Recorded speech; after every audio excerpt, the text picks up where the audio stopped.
नमस्कार, मैं कमलेश कबीर आपका एक बार फिर स्वागत करता हूं इस नए एपिसोड में।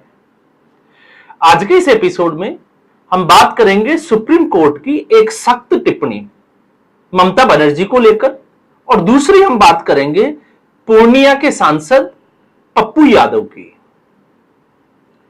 और ये दोनों क्यों जरूरी है इन पर चर्चा करना, इसके पीछे एक ही वजह है कि विपक्ष ने एक ठेका ले रखा है लोकतंत्र को बचाने का।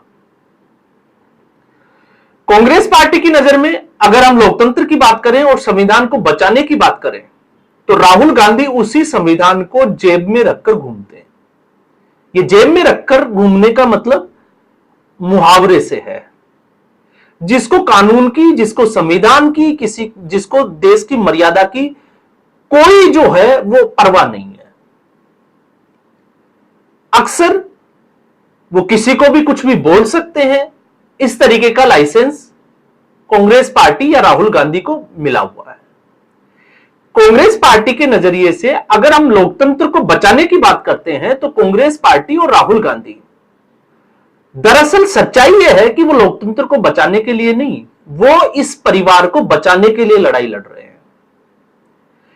पिछले जब से राहुल गांधी ने इस परिवार की कमान संभाली है, इस पार्टी की कमान संभाली है, उसके बाद कांग्रेस पार्टी का जो ग्राफ है वो नीचे जाता जा रहा है और जीतने की कोई दूर दूर तक ना तो उम्मीद दिखाई देती है, ना ही कांग्रेस पार्टी कोई कोशिश करती हुई दिखाई देती है।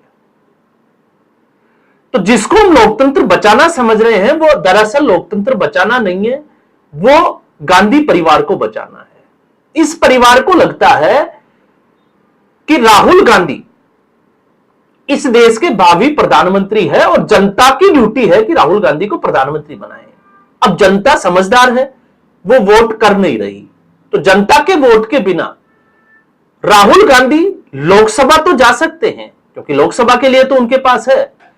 तो जनता जो है वो राहुल गांधी को भले ही लोकसभा तक पहुंचा दे, लेकिन उस स्थिति में नहीं है कि जनता उसको प्रधानमंत्री समझ ले। तो कांग्रेस पार्टी की छटपटाहट साफ तौर से दिखाई देती है और यही एक वजह है क्योंकि इसका बड़ा कारण आप जब समझोगे तो राहुल गांधी की जब Z+ सिक्योरिटी हटाई गई थी तो उस वक्त कांग्रेस पार्टी ने कृषि सुधार के जो 3 कानून थे उनके ऊपर डिबेट करने के बजाय राहुल गांधी की सुरक्षा की ज्यादा चिंता थी। उस राहुल गांधी की जो बिना बताए चुपचाप जो है वो विदेशों की सीक्रेट यात्रा पर चले जाते हैं, किससे मुलाकात करते हैं, कहां रहते हैं, 2 या 3 दिन बाद, और ज्यादातर मामलों में हमने देखा है कि कांग्रेस पार्टी के नेताओं को भी नहीं पता होता। यह है गांधी परिवार की, कांग्रेस पार्टी की सच्चाई। अब हम आते हैं, क्योंकि आरोप जो है वो नरेंद्र मोदी के ऊपर लगते हैं कि 400 पार यानी कि संविधान को बदल देंगे, और आज शायद देश की जनता को एहसास भी हो रहा होगा कि उस वक्त 400 पार क्यों जरूरी था। संविधान का 131वां संशोधन वो कैसे गिरा, और आप सोचकर देखिए, क्योंकि इस देश की जनता को बार बार याद दिलाना पड़ता है। उस व्यक्ति को, जो व्यक्ति 2/3 मेजोरिटी चाहता है, तो वो क्यों चाहता है?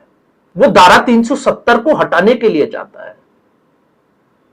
और जिन लोगों को यह गलतफहमी हो कि 2014 में नरेंद्र मोदी ऐसे ही जो है वो प्रधानमंत्री बन गए, तो 2019 में देश की जनता की नब्ज क्या थी, और जब 303 सीटें मिली तो नरेंद्र मोदी ने वो करके दिखाया जिसके बारे में कोई पार्टी सोच भी नहीं सकती थी। धारा 370 को हटाया, जबकि राज्यसभा में पूर्ण बहुमत भी नहीं था। तो आज फिर वही मामला जो है वो आकर अटक गया। तो आप देख सकते हैं धारा 370, राम मंदिर, कभी सुप्रीम कोर्ट ने यह कहा कि 40 दिन के अंदर सुनवाई करके इसके ऊपर फैसला देंगे। आखिर सुप्रीम कोर्ट में चीफ जस्टिस ऑफ इंडिया को इतना विश्वास कब और कैसे आया कि इस देश में और उत्तर प्रदेश में स्थिति इस वक्त जो है वो संभालने वाली सरकार है योगी आदित्यनाथ और केंद्र में नरेंद्र मोदी। तो आप समझ सकते हैं कि चीजें जो है वो किस तरफ जा रही है। तो आज सुप्रीम कोर्ट सुनवाई कर रहा था ममता बनर्जी की आईपैक को लेकर। आपको सबको याद ही होगा, जनवरी महीना, प्रतीक प्रतीक जैन के घर पर और ऑफिस दफ्तर के ऊपर, यानी हम कह सकते हैं दिल्ली और कलकत्ता, दोनों जगह ईडी के छापे पड़े। और प्रदेश के इतिहास में पहली बार ऐसा हुआ कि खुद मुख्यमंत्री दौड़ी दौड़ी जो है वो प्रतीक जैन के घर पहुंचती है और कुछ इलेक्ट्रॉनिक जो है उपकरण वहां से लेकर, कुछ फाइल जो है वो लेकर चली जाती है। और उनके साथ पहुंचते हैं पुलिस कमिश्नर, मुख्य सचिव। उसी केस को लेकर सुनवाई थी और उसी को लेकर सीधे तौर पर सुप्रीम कोर्ट जब यह कहे कि यह लोकतंत्र के लिए खतरा है, तो आप समझ सकते हैं यह टिप्पणी जो है वो साफ तौर से और स्पष्ट है कि ममता बनर्जी इस देश के लोकतंत्र के लिए खतरा है।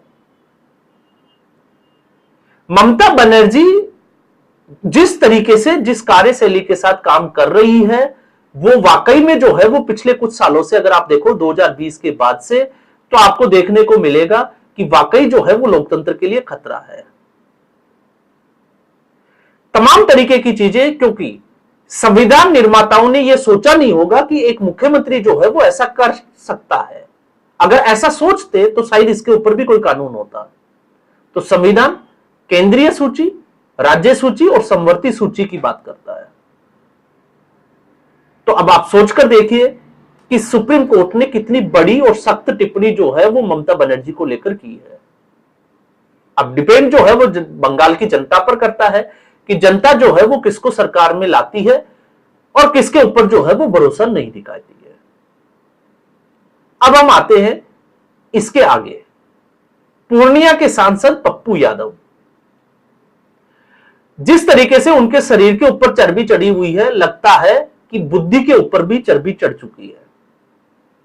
और क्यों चढ़ चुकी है? जो कुछ दिनों से एक नैरेटिव तैयार करने का प्रयास किया जा रहा है, जो प्रधानमंत्री नरेंद्र मोदी के ऊपर हमलावर है एप्स्टीन फाइल्स को लेकर, जिसका सच्चाई से दूर दूर तक कोई नाता नहीं है। लेकिन पप्पू यादव किसका गुणगान करते थकते नहीं है? वो है कांग्रेस पार्टी। जबकि निर्दलीय सांसद है और कांग्रेस पार्टी में अगर आप देखोगे तो पप्पू यादव को कांग्रेस पार्टी में शायद राहुल गांधी का कुत्ता भी नहीं पूछता है। पप्पू यादव बड़ा बेशर्म होकर जो है वो कांग्रेस की इस गाड़ी में, इस रथ के नीचे जो है वो बैल बना हुआ है। और कारण उसका एक ही है, क्योंकि पप्पू यादव की पत्नी रंजीत रंजन छत्तीसगढ़ से इस वक्त कांग्रेस पार्टी की राज्यसभा सांसद है। इससे पहले उत्तर प्रदेश से, सुपौल से,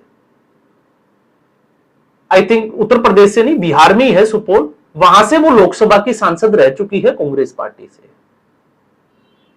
तो आप समझ सकते हैं कांग्रेस पार्टी और पप्पू यादव एक ही बात है। और आपने बिहार के चुनाव में देख ही लिया कि पप्पू यादव किस तरीके से अपमानित होकर भी जो है वो कांग्रेस पार्टी के साथ खड़े रहे, डटे रहे। तो आज हम पप्पू यादव की बात क्यों कर रहे हैं?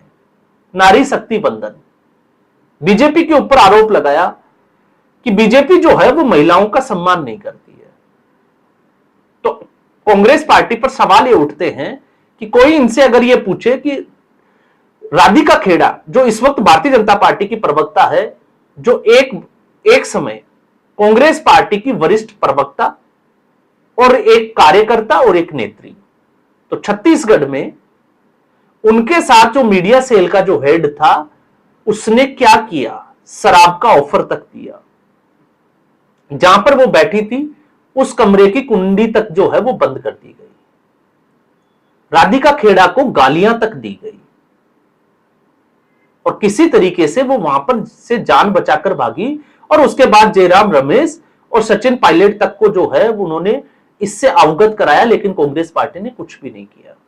प्रियंका चतुर्वेदी, एक बड़ा आरोप आपको पता होगा मथुरा की उस रैली में, और लगभग कांग्रेस पार्टी ने एक्शन लेते हुए 8 लोगों को, जिसमें एक जो उससे पहले कांग्रेस पार्टी के टिकट पर विधानसभा का चुनाव लड़ चुका था, और एक वो व्यक्ति जो जिलाध्यक्ष, एक उपाध्यक्ष, और फिर उसके बाद में महीने भर बाद उनको वापस जो है वो कांग्रेस पार्टी ने शामिल कर दिया।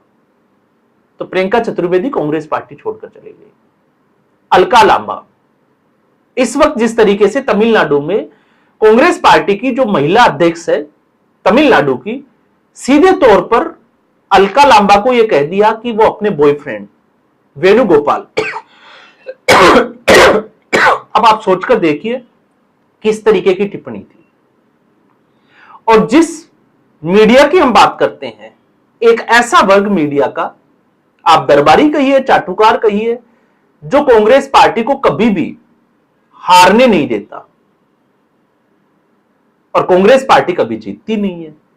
तो हरियाणा के विधानसभा चुनाव को लेकर उसी समर्थक मीडिया ने आरोप लगाया कि केसी वेणुगोपाल की अय्यासी का अड्डा है कांग्रेस पार्टी। तो नतीजा क्या हुआ? नतीजा यह हुआ कि पूर्णिया के सांसद पप्पू यादव ने सीधे तौर पर यह कह दिया कि 90% महिलाओं के लिए राजनीति का जो रास्ता है वो बिस्तर से होकर जाता है। बेहद शर्मनाक और बेहद घटिया टिप्पणी जिसको हम कह सकते हैं। और उस हिसाब से अगर हम देखें तो आज की स्थिति में अगर पप्पू यादव यह कहता है तो फिर रंजीत रंजन जो उनकी धर्म पत्नी है उसके बारे में उनका क्या ख्याल है? वो 10% में है या 90% में है? यह तो फिर सोचना पड़ेगा और इसका जवाब जो है मुझे लगता है उनको बताना भी चाहिए। और मैं आपको कहूं तो मैं सीधे तौर पर जो है वो मजबूरी में यह नाम ले रहा हूं रंजीत रंजन का, सिर्फ इसलिए क्योंकि आपको यह मामला जो है वो समझ में आए। और दूसरा इसका तरीका समझने का कि कांग्रेस पार्टी में इस वक्त 13 महिला सांसद है, तो 13 में से अगर 90% का रास्ता उसी तरफ से जाता है तो वो संख्या हो जाती है 10 के ऊपर। तो ऐसी वो 10 महिला सांसद है कौन सी? आप खुद सोचकर देखिए कि ये सोच क्या कहती है। तो इससे जो निकल कर आता है वो निकल कर ये आता है कि इस देश में लोकतंत्र के लिए खतरा कौन है। इस देश में लोकतंत्र के लिए खतरा है इस वक्त, इस संदर्भ में अगर आप देखें तो विपक्ष, और दूसरे संदर्भ में अगर हम देखें तो राजनेता। ऐसे राजनेता